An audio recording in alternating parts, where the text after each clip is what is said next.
then we climb a tree, and maybe then we talk, or sit silently and listen to our thoughts. Fala, carinhas! Vocês sabiam que a gente pode aprender muito sobre composição e enquadramento com boas séries de TV? Então vamos aqui a um exemplo, né? A série Annie com E, né? Da TV canadense CBC, em parceria com a Netflix, uma das minhas séries preferidas, né? Infelizmente é uma série que teve apenas 3 temporadas, né? Tanto a Netflix quanto a CBC poderiam ali ter investido numa 4ª temporada para finalizar melhor as histórias ali de todos os personagens, enfim. Acho que merecia, né, ter havido uma 4ª temporada. Enfim, mas foi cancelada na 3ª. O que não tira o brilho da série. Continua sendo uma série espetacular. Não só pela história, né, baseada nos livros de Anne de Green Gables, né, da Lucy Montgomery, né, são livros ali publicados inicialmente em 1808, os primeiros, né, mas é uma série de livros, enfim, que acompanha o crescimento da Anne, né, desde pequena, pré-adolescente até a vida adulta, né. Para quem não assistiu a série, vale muito a pena acompanhar. Então, quem nunca assistiu a série Annie com E, ou leu os livros da Lucy Montgomery, vale a pena. Tanto a leitura dos livros, que é uma série inteira de livros, né? Não me lembro quanto, mas deve ter uns 10, 12 livros, né? Mas assistam pelo menos a série, vale muito a pena. Não só a história baseada no livro é muito bem contada, né? É muito bem narrada, mas também a fotografia. A fotografia de Annie com E é muito delicada, ela acompanha muito bem o texto, ela consegue traduzir de forma quase poética aquilo que está lá nas entrelinhas do texto, né? Então é bem interessante. Então vamos dar uma olhadinha, né? A série começa, na verdade, a própria abertura da série já é um espetáculo, né, do ponto de vista de composição e enquadramento, né? A abertura da série ela é feita através de animação, computação gráfica, em cima de telas pintadas, pintura a óleo, né? Então são quadros, são telas pintadas que posteriormente é feita uma animação, uma computação gráfica, uma animação, né, de camadas em telas pintadas. Então você acha que é tudo computação e na verdade não é, né? São telas inicialmente pintadas de trechos da série, né? E que depois isso é dividido em camadas e aí dá-se uma animação através da computação gráfica, né?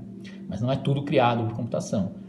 E é uma abertura que eu acho muito delicada e tem um contraste legal, né? Porque é uma história que se passa ali no final do século XIX, né? 1890, década de 90, ali 1800, década de 90, né? Final do século. E aí a gente tem a música de abertura, uma música muito anos 90, que é exatamente um século, né, 100 anos após a época em que se passa a série, né? E a música fala exatamente disso, de uma pessoa que está 100 anos à frente do seu tempo.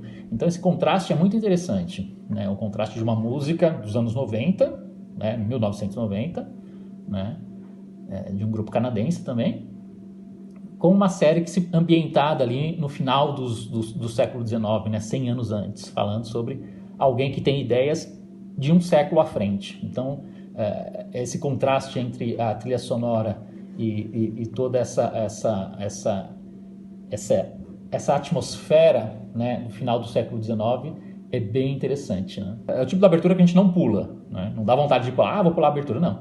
Todo episódio você sempre tem aquela vontade de continuar assistindo a abertura, porque é uma abertura tão gostosa, né? Tão leve, que você não pula, você quer assistir a abertura porque ela faz parte integrante da obra. Então aqui a gente tem o primeiro frame. Primeiro frame não, mas assim, o primeiro enquadramento da série. A série começa com esse enquadramento, né? É um traveling, né? Um movimento, uma imagem aérea, né? Mas eu separei esse trechinho aqui, ó, que a gente tem. Vamos analisar a composição dessa imagem. É um momento de tensão, né? Então não é uma imagem puramente bucólica, é uma imagem que tenta transmitir uma determinada tensão que naquele momento está ocorrendo ali, né? Então aqui a gente tem um plano bem aberto, em que o terço, ó, se a gente dividir a imagem em 2 terços, em terços, né, a gente vai ter 2 terços de terra, né? Daqui para baixo, ó, terra.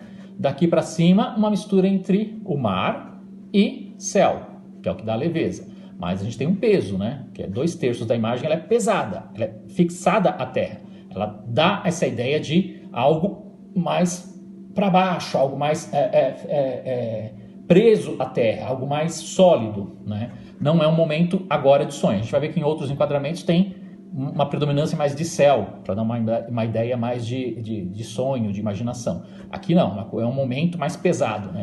E as linhas diagonais, elas transmitem essa ideia de conflito, né? A gente tem aqui uma linha diagonal, aqui também, né? São duas linhas diagonais fortes, né? Bem evidentes, que elas transmitem essa ideia de conflito, né? Assim como o plano Dutch, né? O plano holandês, aquele plano inclinadinho, que também transmite essa ideia de conflito, de algo iminente que vai acontecer, alguma coisa estar por vir, né? Essas linhas diagonais, elas também têm esse papel de gerar uma certa dramaticidade, um certo conflito na imagem. E aqui ao fundo, né, a gente tem um cavalinho, uma pessoa no cavalo, o personagem é o Matthew, né, que depois a gente entende o que ele está fazendo aqui, mas é o Matthew, né. Então a gente tem essa linha diagonal coincidindo com a linha horizontal aqui do mar, né, na intersecção dessas duas linhas, está lá o personagem do Matthew correndo a cavalo. Ele está desesperado, né. Não tem spoiler, né, gente, porque assim, é uma obra de mais de 100 anos, né, é uma série que já tem mais de 5 anos aí que foi exibida, né? E os livros têm mais de 100 anos, então não dá para falar em spoiler, né? Então aqui o Matthew, ele está indo à procura da Anne, né? Está indo não exatamente resgatar, mas ele tem um prazo para chegar num determinado local, né? Então ele está correndo aqui através da orla, né? Do litoral, para chegar mais rápido ali no destino. Então é um momento de muita atenção, ele tem pressa. Então a imagem transmite essa sensação de pressa, ao mesmo tempo que dá esse ar, né, de imensidão, de algo grandioso, uma distância enorme que precisa ser percorrida. Então a gente consegue ver que existe uma coisa de campo aberto, de mar, que transmite exatamente essa sensação de uma distância grande que precisa ser percorrida por esse cavalinho pequenininho em quadro. Ele precisa andar muito para chegar até onde ele tem que chegar, né? Ele está na intersecção de linhas. Então existe toda essa tensão na imagem, né? Vamos olhar mais um quadro aqui. Aqui, né? Na verdade, isso aqui é o plano, logo depois da abertura, o plano seguinte, né? Em que a gente tem a Marilla, depois a gente vai entender quem é a Marilla na história, né? Mas ela está aqui, assistam a série. Ela está aqui no momento, não de tensão, mas em um momento ansioso. Então a gente percebe, ó, a centralização do quadro tem um propósito. Dá essa ideia de que ela está um pouquinho isolada do resto. Ela não está exatamente senhora daquele momento. Ela está uma pessoa ansiosa, uma pessoa insegura sobre o que vai acontecer. Então ela está um pouco fora do eixo que seria o normal, né? A gente colocar os pontos focais da imagem um pouco mais para as laterais. Ela está bem no centro, porque ela está longe dos pontos focais. Ela está também em um momento em que ela se sente não fragilizada, mas ela se sente insegura, né? E aí a gente tem aqui uma composição triangular, percebe? A composição triangular normalmente ela dá uma ideia de divino, de algo bom que está por acontecer, entendeu? Então aqui a gente tem essa composição bem triangular, centralizada, né, para dar uma ideia de que ela está ali num momento um pouco mais frágil, ou ansiosa, apreensiva, enfim, né? No caso aqui ela está ansiosa.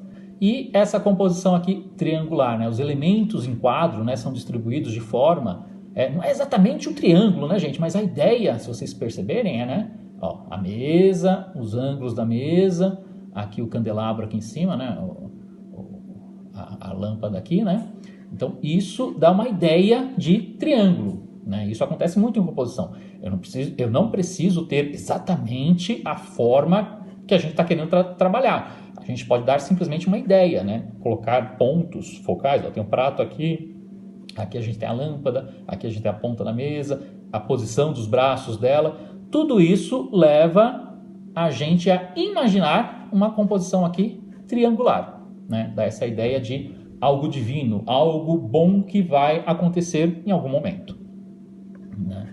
Então aqui é uma composição muito correta, né?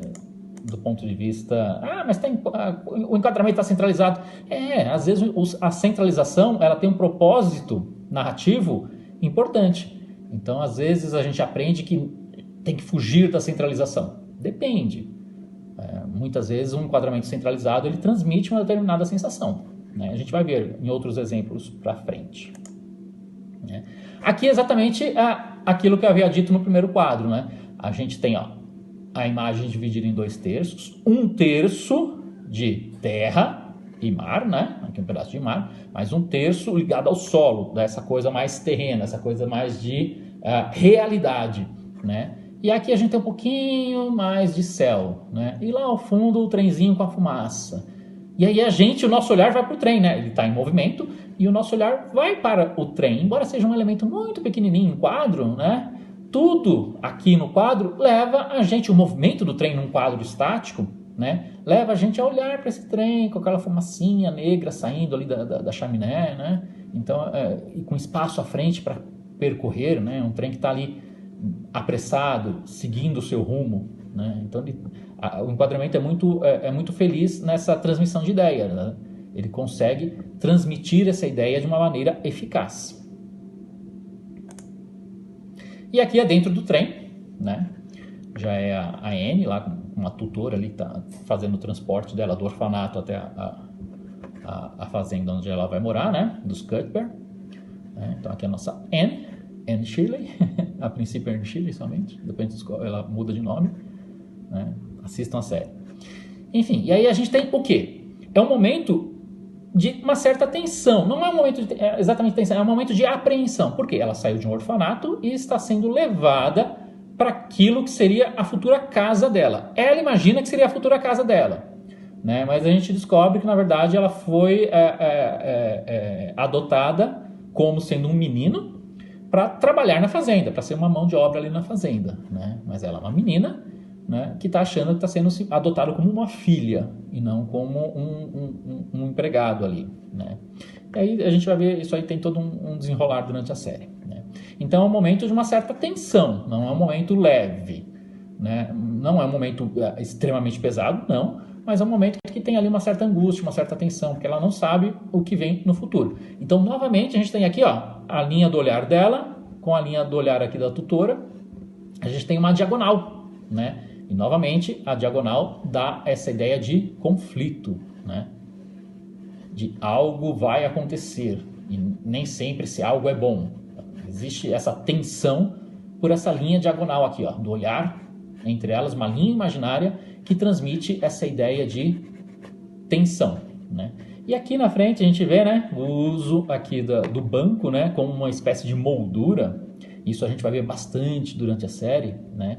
A utilização de elementos bem próximos da câmera, né, em primeiríssimo plano ali, bem próximos, né, que servem como uma espécie de moldura para que a nossa atenção vá para os elementos em quadro, né? E essa moldura ela meio que mantém o nosso olhar ali dentro, né? Ela vai manter o nosso olhar dentro desse enquadramento. Para isso que servem as molduras, para que o nosso olhar não queira fugir do enquadramento, não se disperse, não queira buscar outras coisas fora. Ela se mantém aqui dentro. Aqui a gente tem um pedacinho do banco, né, como uma moldura, e essa linha diagonal aqui transmitindo uma certa tensão, né, uma certa expectativa. Aqui a Anne já chegou na estação, né, e ela está ali esperando.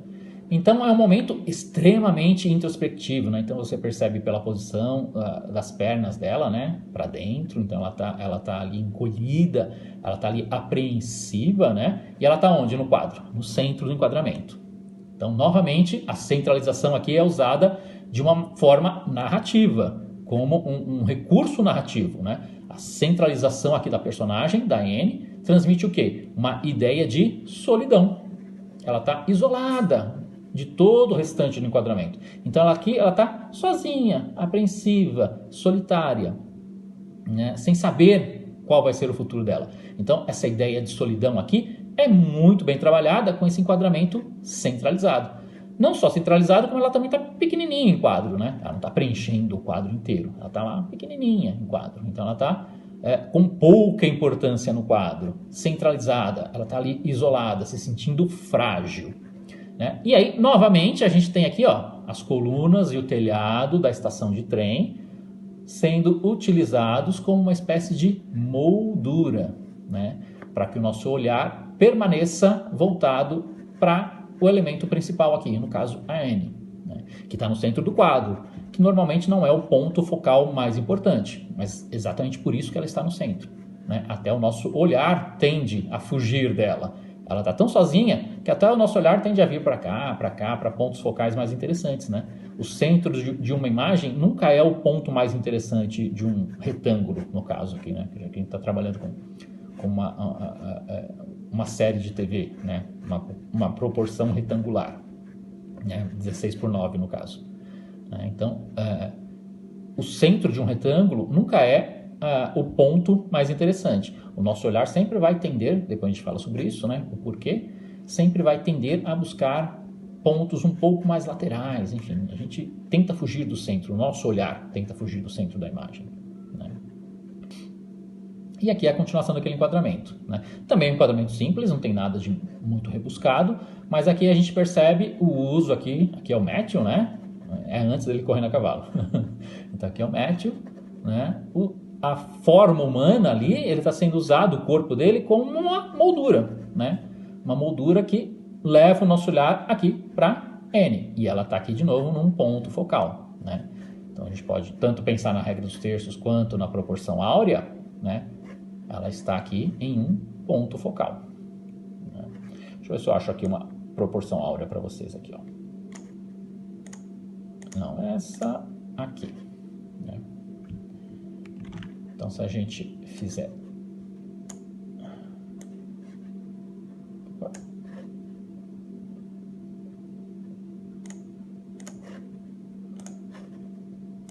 Não, peraí, aqui.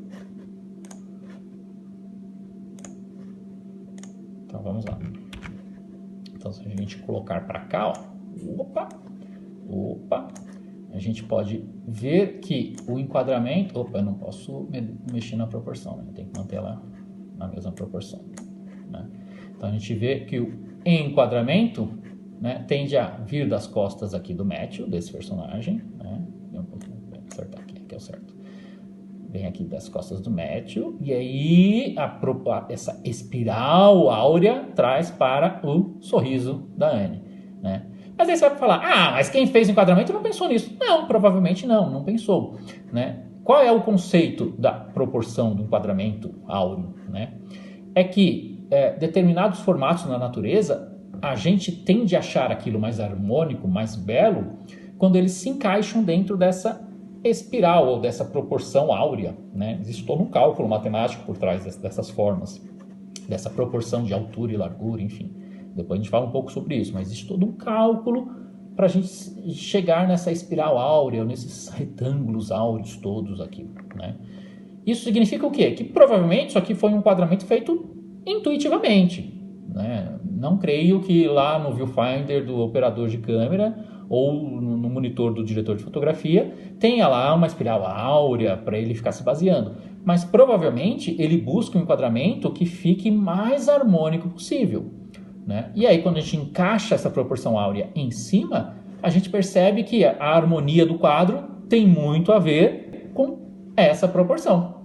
Quando a gente acha uma imagem bonita, harmônica, bem composta, se a gente tentar medir ali, a gente vai ver que em algum ponto esse enquadramento teve ali uma utilização, né, mesmo que intuitiva, dessa proporção áurea. Aí você pode falar, Bruni, mas enquadramento 16:9 não encaixa esse quadradinho aqui, se eu colocar para cá, mas aí você está inventando.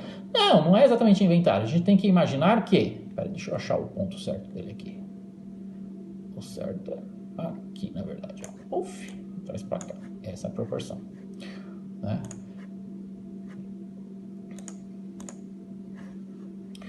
A questão é que eu posso mexer isso aqui, ó, na verdade, livremente. Eu posso diminuir, eu posso alterar isso de forma a, por exemplo, ó, se eu fizer isso aqui, ó,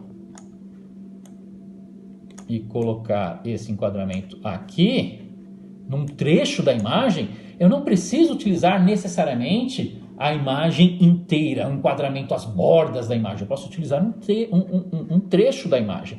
Então a gente pode perceber, ó, que nesse trecho da imagem eu também conseguiria, ó, encaixar o banco subindo pela janela e descendo até o rosto dela. Então eu poderia reenquadrar essa imagem e buscar esse enquadramento aqui. Ou utilizar a proporção áurea dentro de um enquadramento mais aberto. Então não é que eu precise utilizar o quadro inteiro dentro da proporção. A proporção ela pode estar contida no enquadramento, né? Então às vezes as pessoas cometem muito esse erro de querer colocar as bordinhas da proporção, né, do enquadramento áureo, né, dessa proporção toda, nas bordinhas do enquadramento. Tem que encaixar perfeitamente. Não é assim que funciona, tá, gente? Não é dessa forma. Eu posso enquadrar, né, eu posso colocar essa proporção áurea em pedaços do meu enquadramento, né? Ele não precisa ser exatamente no enquadramento inteiro, tá? Depois a gente fala um pouco mais sobre isso. Vamos voltar lá. Então, esse aqui é um enquadramento simplesinho, né? Aqui também é um enquadramento simples, né? Mas que, mais uma vez, vamos tentar encaixar aqui a nossa proporção áurea nesse quadro. Deixa eu ver se eu acho uma...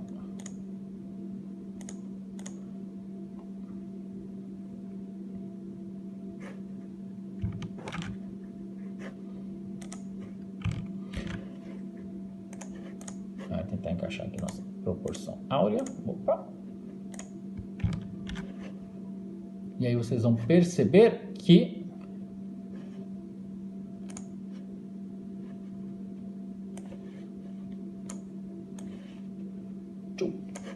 olha lá.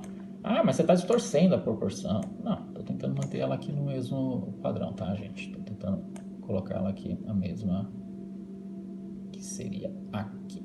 Ó, aqui é o tamanho certo dela.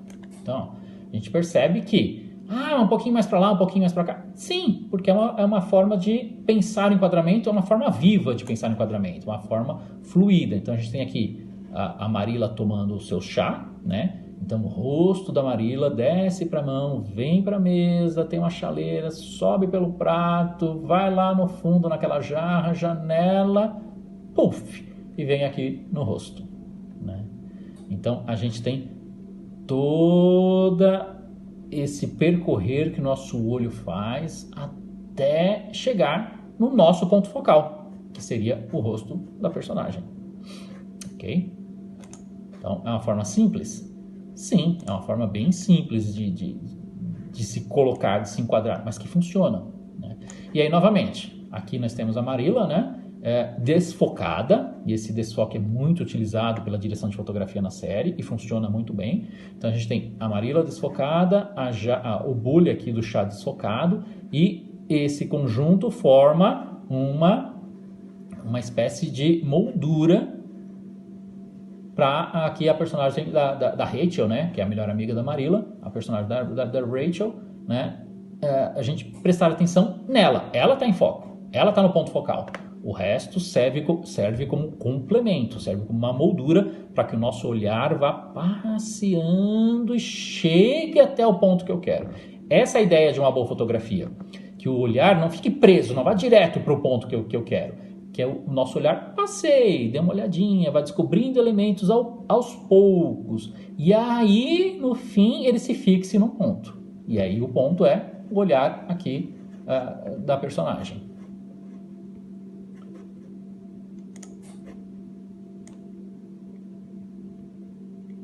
Então, vamos lá, mais um quadro. Esse quadro eu acho maravilhoso, né? Você pode falar, mas tá fora de foco. Mas a ideia é estar fora de foco. É um momento lúdico, é um momento que tenta passar uma sensação de sonho, porque a Anne está chegando ali em Green Gables, né? Que é a fazenda onde ela vai morar, e ela está achando aquilo tudo muito deslumbrante, ela está achando que aquilo é um sonho. Então, a fotografia transmite exatamente essa ideia. Tudo o que ela vê ali, ela vê com um ar de maravilha, mas que local maravilhoso, como essas flores são belas. né? Então ela está vendo todo esse local aqui como se aquilo tudo fosse o sonho dela sendo realizado. E a fotografia transmite isso de uma forma espetacular. Então a gente tem aqui desfoque de algumas flores, né? Que formam uma moldura que mantém o seu olhar aqui. E aí a gente tem lá ao fundo o Matthew, né? E a Anne vindo no cavalo, né? Na Bela. Estão vindo aqui pela Estrada dos Sonhos, né? Enfim, a estrada, ela dá um nome para essa estrada, enfim. Não é Estrada dos Sonhos, tem um outro nome. Ela dá um nome para essa estrada, porque ela acha tão bonita, ela dá um nome para essa estrada, né? E aí, o nosso ponto focal, nosso interesse máximo, além dos dois vindo aqui, porque eles estão em movimento, então a gente olha tudo aquilo que tem movimento, o nosso olhar tende a ir para... O movimento chama a atenção do nosso olhar, né? Então, eles se movimentando aqui, naturalmente nosso olhar vai para eles, mas eles estão fora de foco. Aí a gente começa a procurar outras coisas. E aí essas outras coisas são exatamente as flores, né? Então a gente tem as flores aqui, brancas, né? Então são flores que estão... O branco também, né, atrai a nossa atenção. Então a gente tem essas flores todas aqui que acabam compondo um quadro muito lúdico, muito onírico, né? Essa ideia de sonho, da imaginação de uma criança, uma ideia de um novo lar, né? de um novo mundo que ela vai conhecer. E aqui é o contraponto àquela cena, né? A gente tem anteriormente uma cena lúdica, é o mesmo momento, logo em sequência, né? A gente tem um momento lúdico aqui, e aqui, puf, num determinado momento ela se lembra do passado dela, que é um passado meio sombrio, um passado meio difícil, né, para ela. Então ela está se lembrando aqui de um momento difícil.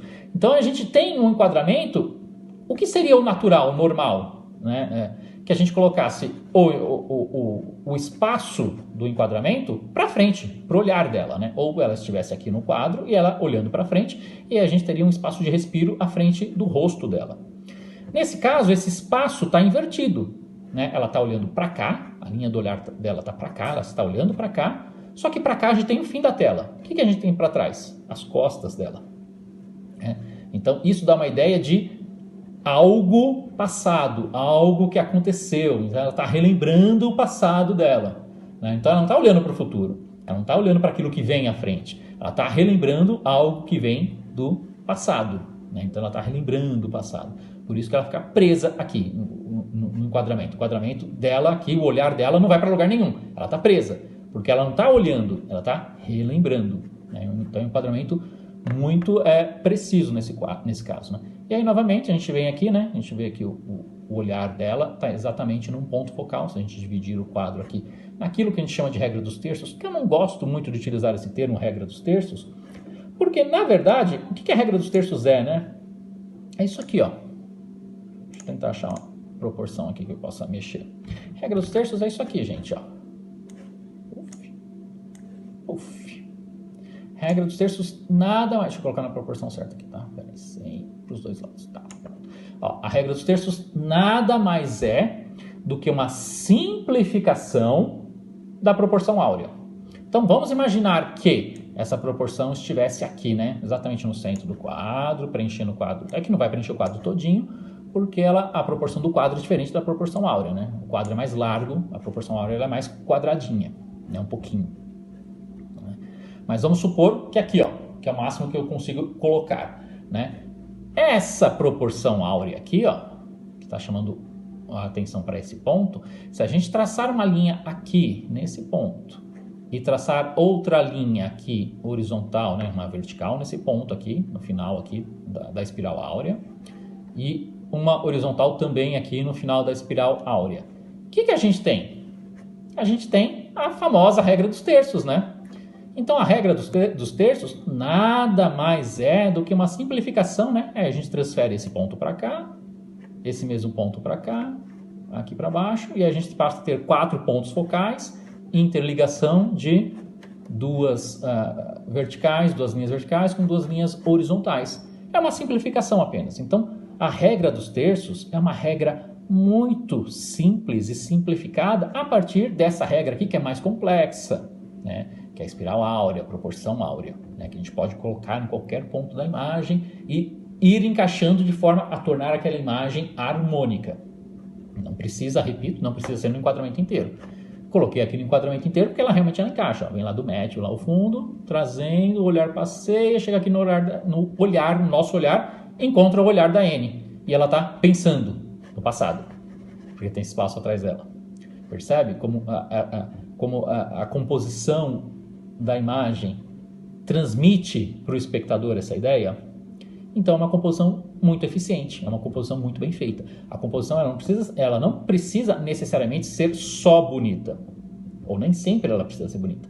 Ela precisa ser eficiente na transmissão de uma ideia. Então aqui muita gente vai falar, mas ela está olhando para fora do quadro, está errado esse enquadramento. Não, porque dentro da história é um momento em que ela está apreensiva, relembrando o passado. Então o olhar dela não é o importante é o que ela está relembrando, são as memórias dela. Não é?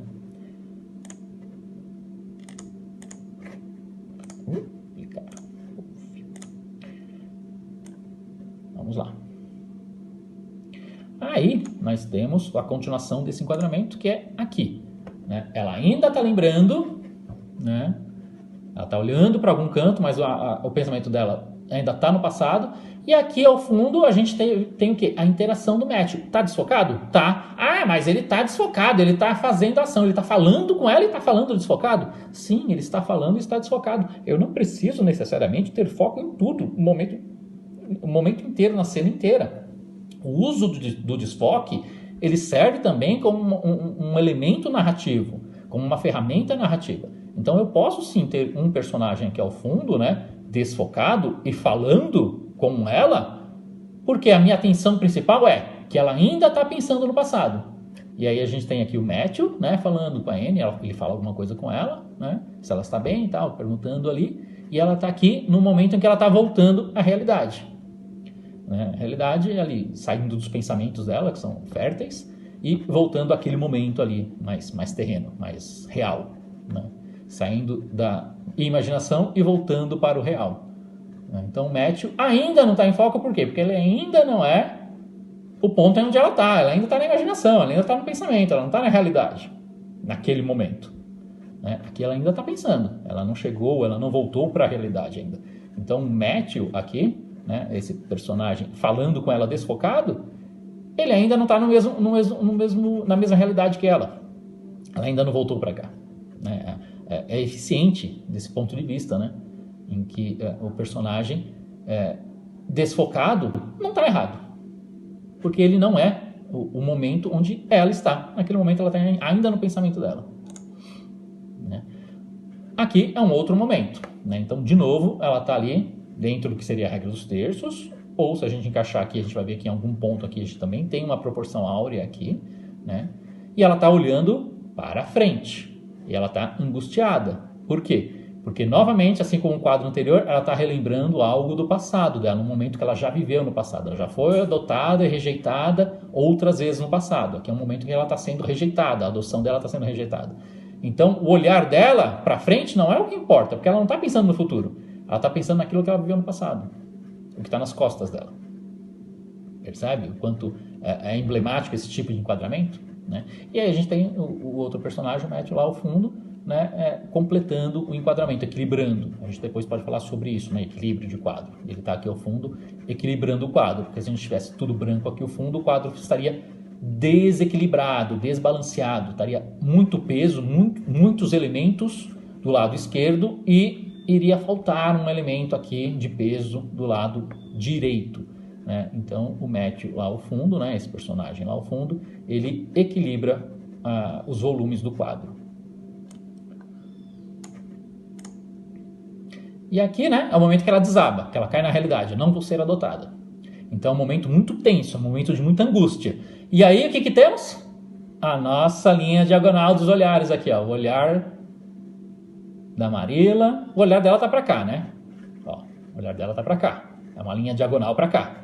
O olhar da Marilla tá para cá. Eles se encontram, essa linha diagonal forte e essa linha diagonal forte, e até o posicionamento da Marilla também, né? O corpo dela é uma linha diagonal, então a gente tem uma linha diagonal aqui, uma linha diagonal do olhar da Annie e uma linha diagonal dos olhares aqui, para onde essa personagem está olhando. Então a gente tem várias linhas diagonais transmitindo essa ideia de desequilíbrio, né, de algo ali que está acontecendo, mas que não deveria estar acontecendo, um conflito, um desequilíbrio. E aqui novamente, né, é o contraplano daquele, a gente tem a linha do olhar dela e a linha do olhar da Anne. Olha como essa linha novamente forma uma diagonal bem evidente aqui, né? E aí, ela aqui está falando com a Anne. E ela está desfocada. Por quê? Porque o pensamento dela não está no que ela está falando. Ela está pensando naquilo que está dentro da cabeça dela. Todas as rejeições que ela já teve no passado. Então ela está relembrando. Ela não está vivendo esse momento aqui.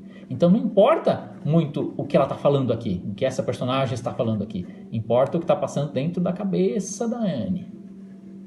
Né? O que a Marilla está falando aqui, nesse momento, para ela não importa. Né? O foco está aqui. O foco está nela. Que temos um conflito. O foco está nela. Ela está falando, está fora de foco, porque não é ela o que é importante. É o pensamento da Anne o que realmente importa. Né? E aí a gente tem aqui um quadrinho bem simplesinho de um outro momento, né? Em que a gente tem a Anne aqui de costas formando uma moldura, né? E a gente vai ver aqui novamente, isso aqui gera uma espiral áurea que não preenche o quadro inteiro, mas é daqui das costas da Anne, descendo pelo ombro, subindo aqui pelo chapéu do Matthew, vem pelo rosto, puf, para a linha de olhar. Aí a gente tem a linha de olhar dele como o último elemento que a gente vê em quadro. Então a gente vai passeando pelas costas, descendo, subindo, olha o chapéu, vai para a boca e puf, chega no olhar. Essa é a ideia. Né? O enquadramento ele não deve ser uma coisa simplista ao ponto de a gente só ter um elemento e só olhar para aquele elemento. O ideal é que a gente passeie pelo enquadramento, olhe vários pontos e no fim a gente fixe o olhar no ponto focal, naquele elemento principal do quadro. Esse enquadramento eu acho magnífico. Né? Então a gente tem, deixa eu tentar achar aqui minha proporção áurea aqui, novamente. Deixa eu ver se eu faço ela encaixar. Ó, como encaixa, nem preciso ajustar, né? Ela encaixa perfeitamente. Ah, Bruni, mas não está no quadro inteiro. Não precisa, gente. A ideia não é que esteja no quadro inteiro. Né? A ideia é que o nosso olhar passeie pelo quadro de forma a compor essa espiral áurea, de forma que dentro do quadro a gente tenha proporções áureas. Então, ó, a distância entre o ramo das flores aqui, né, e o olhar da Anne, né, o rosto dela, é uma proporção áurea entre aqui e aqui. A linha do olhar dela e o fim do quadro é uma proporção áurea, tá vendo? Entre aqui e aqui. E aí a espiral descendente aqui vai pelas mãos, sobe aqui pelo chale, vai lá para cima na cabeça, né? Que ela utilizou ali, acho que uma coberta, uma colcha, como uma espécie de uma coroa de rainha, né? E aí vai descendo, ela tá num momento de imaginação, num momento lúdico. E aí termina onde? No olhar dela. E o olhar dela leva de novo para cá. A linha do olhar, ó, leva de novo para cá. E aí a gente faz o ciclo novamente, né? A gente fica preso nesse ciclo aqui, admirando a imagem, né? E aí a gente tem uma luz natural, né, entrando pela janela. Todo o resto do quadro, ó, não tem iluminação. A única luz é proveniente da janela. Há uma luz difusa, né, amarelada, que dá essa ideia de sonho, de imaginação. É um momento ali que ela está brincando, que ela está imaginando, que ela está pensando no futuro dela. É um momento de imaginação, é um momento de sonho. É muito bonito esse quadro. Vou tirar aqui a proporção áurea. É muito bonito, é um quadro muito bem executado.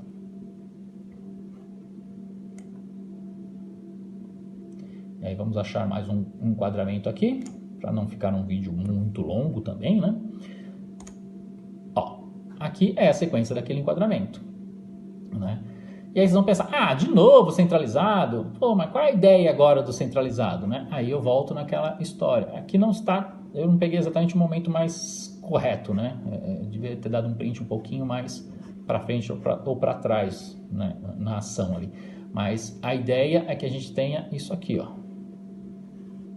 O sol lá ao fundo, jogando aqui para baixo a cadeira, e a gente tenha esse triângulo, sendo formado aqui. Essa ideia de divino, de algo que leva para os céus, né? Porque é um momento de sonho, é um momento que ela está pensando em algo divino, né? Ela está maravilhada com as flores do lado de fora da janela dela, ela está maravilhada com a paisagem, ela está maravilhada com o sol entrando pela janela. Tudo isso aqui para ela é um momento divino. Então essa ideia, esse contraluz entrando, esse flare é proposital. Ah, tem flare, putz, é raro. Não, o flare, ele dá essa ideia de sonho.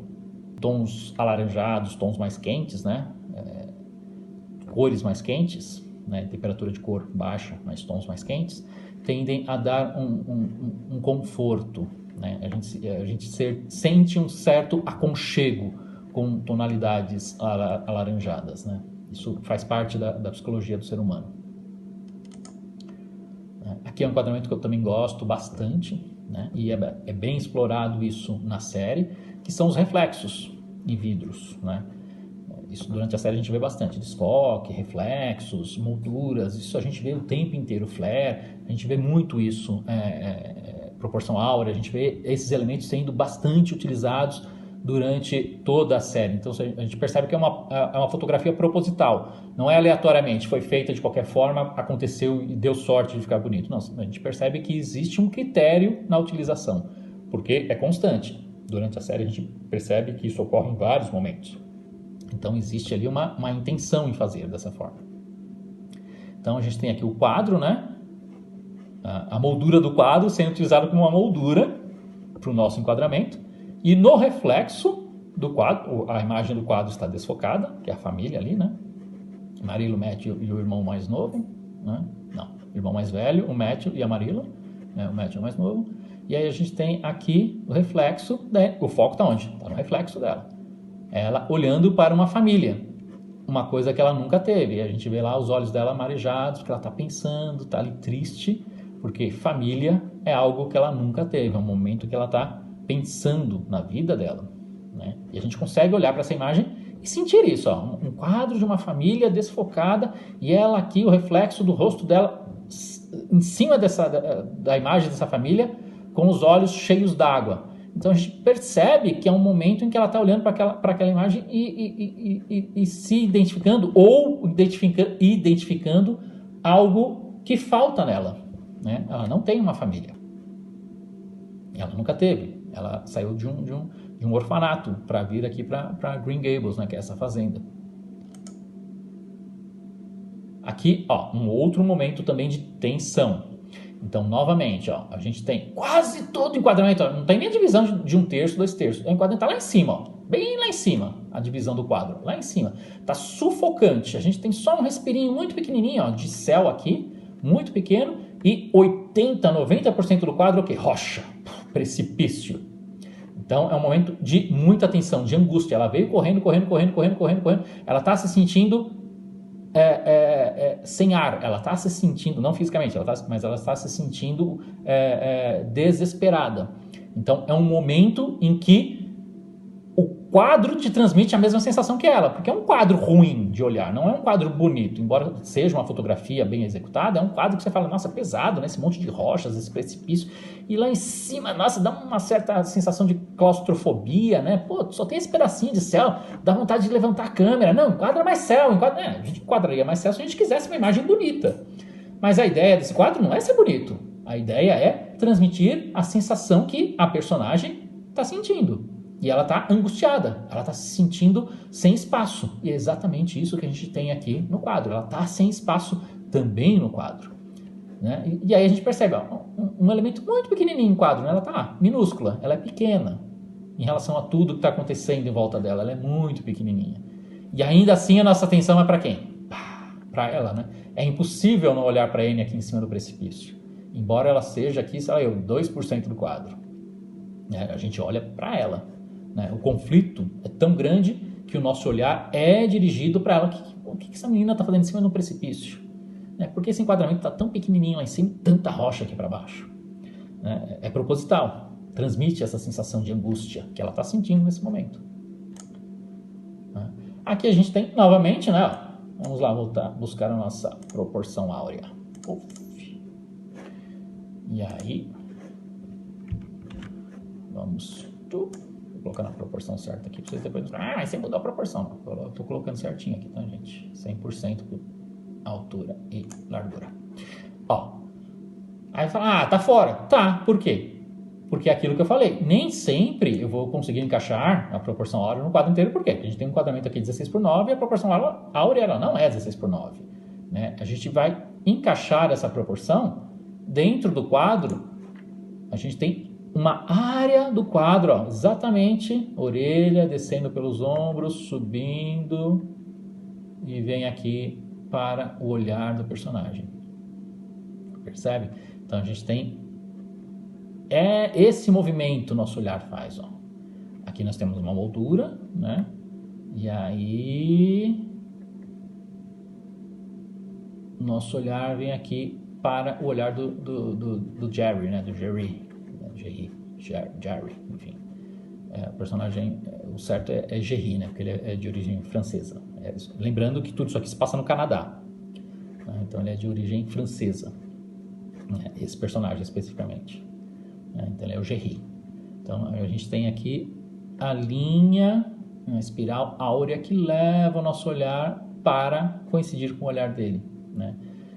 Repito, provavelmente nem o operador de câmera e nem o diretor de fotografia tinham essa espiral áurea no viewfinder. O que eles tentaram fazer é tornar essa imagem o mais harmônica possível. E ao fazer isso, eles acabam utilizando de maneira intuitiva, né, a disposição dos elementos de maneira áurea. Porque é aquilo que a gente acha harmônico. Né? O nosso cérebro vai tender a achar essas proporções mais próximas das proporções que a gente encontra na natureza. E para a gente, aquilo que é natural, que a gente olha, é o que a gente tende a achar como algo belo, algo próximo da perfeição.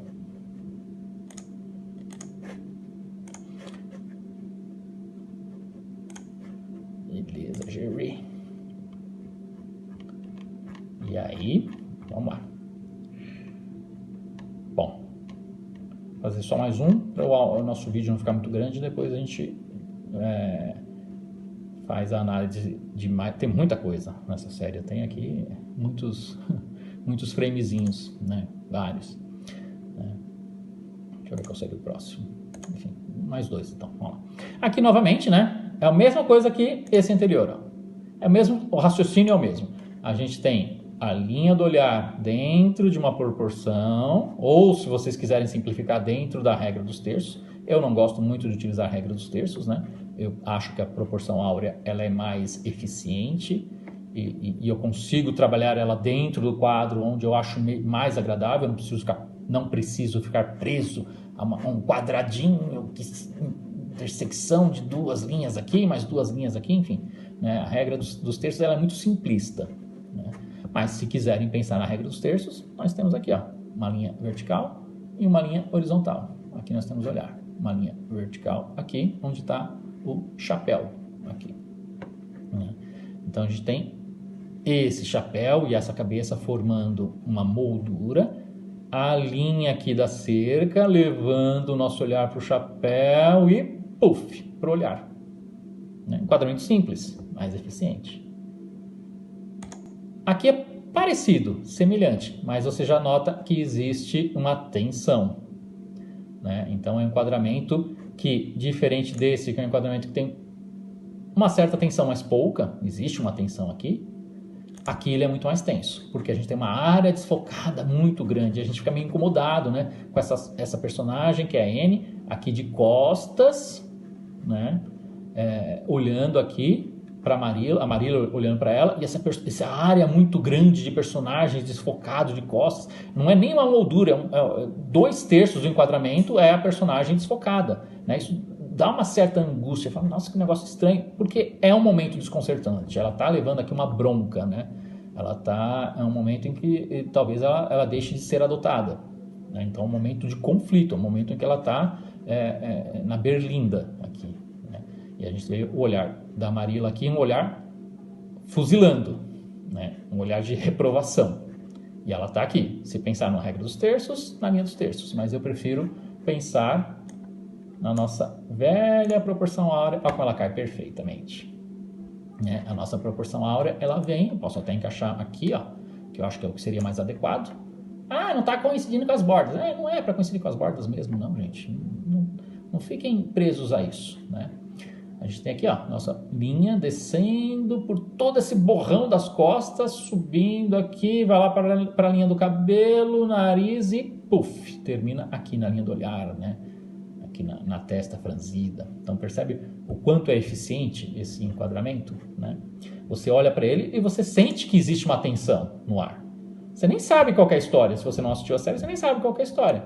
Mas você percebe que existe uma tensão, né? Não é algo suave, como a gente viu outros enquadramentos, daquele que ela está segurando o ramo de flores, né? Aqui é um enquadramento exatamente o oposto, né? É um enquadramento tenso. Tá? E aqui, para finalizar essa nossa análise, nesse vídeo, a gente vai fazer outros vídeos, se vocês quiserem, né? E aí vocês digam aí nos comentários se vocês gostaram desse formato de análise, né? A gente tem muita coisa para analisar, uma série que cada frame, se você retirar cada frame, você consegue analisar, né? São frames muito bem construídos, cada enquadramento ele é muito bem pensado, é de uma forma bastante criteriosa, né? Então, é uma série que tem muita coisa para a gente explorar aqui, né? A gente está basicamente aqui nos primeiros episódios, né? Então, aqui a gente tem o quê? As duas recém-amigas, né? A Anne e a Diana, né? Caminhando de costas.